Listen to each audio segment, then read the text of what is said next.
Good morning, I'm Maddie Jansen, and this is the podcast of 17 News at Sunrise. It's everything you need to know to start your day in about 15 minutes.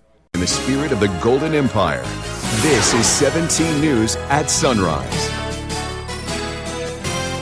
Good morning. Shots fired at a Northeast Bakersfield house leading to a standoff, and residents evacuated from their homes in the middle of the night. We'll tell you how it finally came to an end.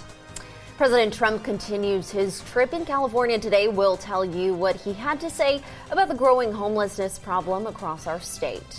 And the Great Kern County Fair kicks off. We'll take you there live and have a preview of all of the fair fun. This is Wednesday, September 18th, 2019.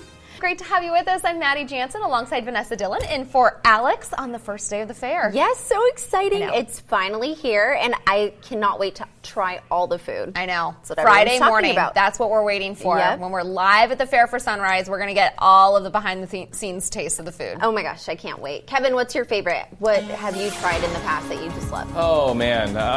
All the food is good. You know, the chicken, the big drumsticks. One year we talked about fried butter. Yeah, I know, it sounds disgusting. The tater tots last year? Oh, those are really good. The tater tots, yeah. And the ice cream, I forget what place, the gelato place. Yeah, there's so many great places to eat at the Kern County Fair. That's why you don't eat for like 6 months. Yeah, pretty much. You got to save up. And you're good to go. But we have an action-packed Friday, so you have to tune in there when we're going to be live all morning long. And fair weather is great. For the first day, yesterday we hit 81. That was our temperature. Today is the first day, and we're going to be in the 80s again. So temperatures are just perfect. 63 degrees in Bakersfield right now under a calm wind. As we take a look at the fair forecast, here's what it's shaping up to be on this Wednesday. Sunny skies at 3 o'clock, 81. 6 o'clock here at 82. And then the fair wrapping up, but by 9 o'clock, 74 degrees. So you can see these temperatures throughout the first day of the fair looking great for tonight, especially for the concert. Tehachapi right now at 46 with a west wind at 7 miles per hour, and we're going to start out in the 40s and then upper 60s, lower 70s throughout the afternoon. I do expect a pretty breezy afternoon as well. We're going to talk about all of this coming up in just a little bit, but first, want to get a check of the morning commute. We're going to send that over to Matt. All right, thanks, Kev. Taking you outside this morning, Highway 99 near a White Lane. Not much going on out there on the 99 right now. And according to the CHP page, all of your other major routes in and out of town are open and clear. We'll have another check in 15 minutes. New information this morning about an hours-long standoff in Northeast Bakersfield. The Kern County Sheriff's Office says a man who barricaded himself inside a home is in custody this morning. We first brought you to this. This is breaking news last night at 11. It all unfolded on Crawford Street at Alta Vista Drive, south of Columbus Street, west of North Inyo. KCSO says deputies were called to the home just before 7 p.m. When they arrived, the man, they say, fired a gun. No one was hurt, but a standoff ensued. Deputies attempted to make contact with the individual and gave him several demands to exit the residence. However, he refused. Because of that and the nature of the call, deputies began evacuating all of the nearby residences for their safety, and the SWAT team was called out. Officers from both BPD and the CHP assisted. Neighbors were evacuated during the standoff. Deputies searched the home after the suspect was taken into custody around 11:30 last night. We'll continue tracking the story and bring you new information as we get it. For many, the fair is an annual tradition, but whether you go every year or not, event organizers have a few new things in store this year. 17's Karen Waugh has a look at the newest additions to the fun festivities. Whether it's your first time at the fair or your 50th, you probably want to know what's new. I've got all the details for you on food, rides, games, exhibits, and much more. At 103 years old, the Kern County Fair promises to be better and bigger this year. The axe throwing, giant Jenga, giant Connect 4, giant cornhole. Kicking things off, Great lineup at the Bud Pavilion, Nelly opening day. new fried fare, Deep fried chicken skins, which is going to be great. We also have lobster fries. and also on the menu, We have this new bug exhibit in Building 1, which is going to be incredible. a place where you not only learn about bugs, but you can taste them as well. There will be plenty of livestock exhibits as planned, but the poultry show has been canceled due to an outbreak of the contagious viral bird disease, Newcastle. Instead, Paper mache chickens. They're going to do showmanship. With 450,000 people expected to roll through, the fair is ramping up security with metal detectors at every entrance. No weapons at all, so concealed carry, no knives, no anything like that. While this will cause longer entry lines, it's still sure to be a fun 12 days. It's just going to be a great fair with the weather. We couldn't ask for it. Kevin Charette, thank you.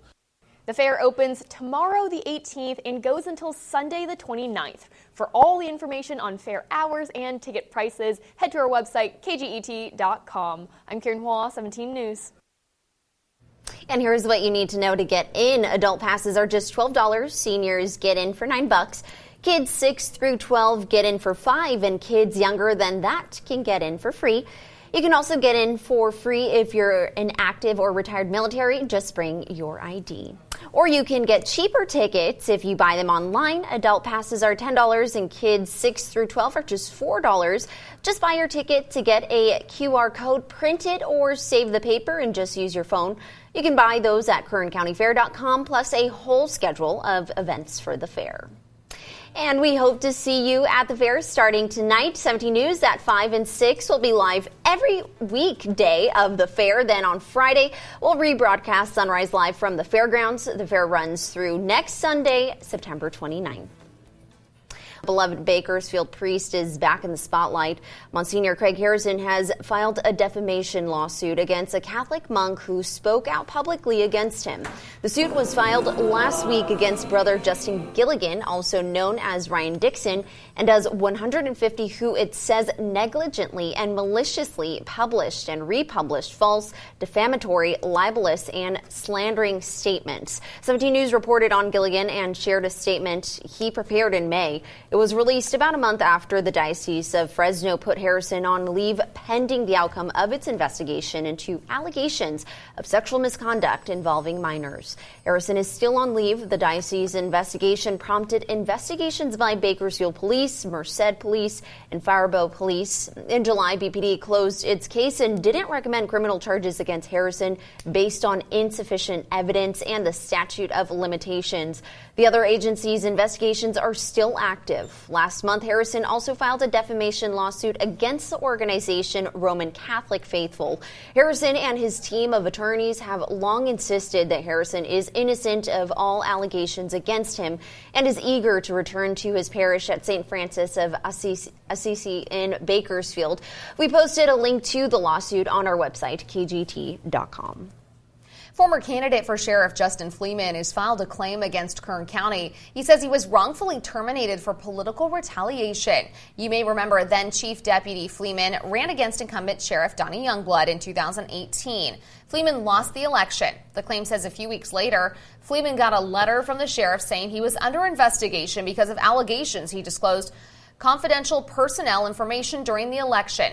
Fleeman denies those allegations. A few months later, Fleeman was placed on leave, then fired in May. But Fleeman claims the county fired him because he, quote, ran against Sheriff Youngblood and lost. The documents detail how when Fleeman first announced his candidacy, the sheriff said he felt, quote, betrayed.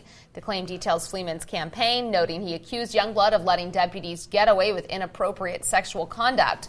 After the election, Youngblood said Fleeman ran a dirty campaign aimed at ruining the reputation of both Youngblood and the department. We have previously reached out to the sheriff about this, but he directed us to the county council. She issued a statement that reads, quote, the matter involving Mr. Fleeman remains a confidential personnel matter. However, I'm confident any action taken is fully supported by a thorough, comprehensive, and accurate investigation. To be clear, this is not a lawsuit, and the county can determine how it wishes to respond to the claim. Well, President Trump's rare trip to the Golden State continues today. He's in California fundraising. His scheduled events are expected to bring in a combined $15 million. Yesterday, he was in the Bay Area and Los Angeles. His visit met by protesters.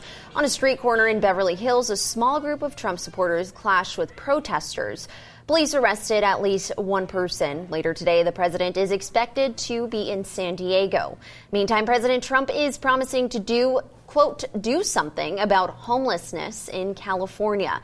Quote, we can't let Los Angeles, San Francisco, and numerous other cities destroy themselves by allowing what's happening. end quote, he said aboard Air Force One. The president didn't offer any specifics on how he plans to help tackle the issue beyond the mention of creating a task force. Still ahead this morning on Sunrise, there's more to it than the food and the fun. That's right. In a time where active shooter situations are all too common, we talk to experts about how you can keep you and your family safe at the fair. Ask any parent, and they'll tell you how difficult it can be to install a child safety seat. But Cars.com is out with its annual honor roll, which highlights the cars that make it a bit easier. 13 cars made the list this year, the biggest ever. In order to make the list, a car must get the top grade of A in a vehicle, and it must receive the top grade of A in categories that test fit for an infant seat, a rear and forward facing convertible seat, and a booster seat. To see which cars are on the list, head to our website, kget.com. And this week is the CHP's Child Passenger Safety Week. The agency wants to bring awareness to the importance of making sure children are buckled up properly. It leads up to National Seat Check Saturday. Law enforcement departments all over the country will be offering free safety checks. That includes Bakersfield Police. Officers will be at the Walmart on Colony Street from 9 to 1, checking to make sure car seats are properly installed.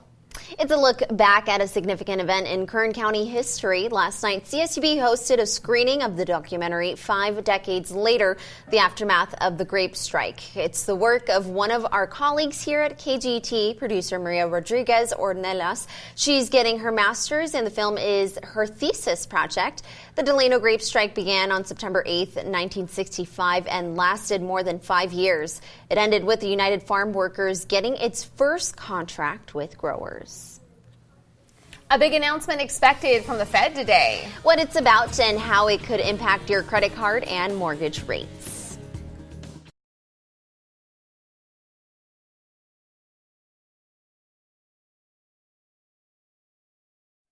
KGET Business Watch is brought to you by Grapevine MSP Technology Services, the Valley's leading IT service provider. For the second time in a decade, the Federal Reserve is expected to cut interest rates. The Fed's expected to announce the cut sometime today and also point to some improvement in the U.S. economy. Consumers may see a small drop in rates on credit cards and mortgages, but Fed Chairman Jerome Powell isn't expected to deliver the message markets want to hear on plans for future rate cuts. Economists say it's unlikely the Fed forecast will include more than one rate cut in its outlook for this year. General Motors and striking auto workers appear to be making progress toward a 4-year labor contract. Talks continued into the evening yesterday, and workers plan to head back to work today, according to a spokesperson for the United Auto Workers Union. The 2-day walkout by nearly 50,000 workers brought dozens of GM factories to a standstill. It was the union's first strike against the nation's #1 automaker in more than a decade.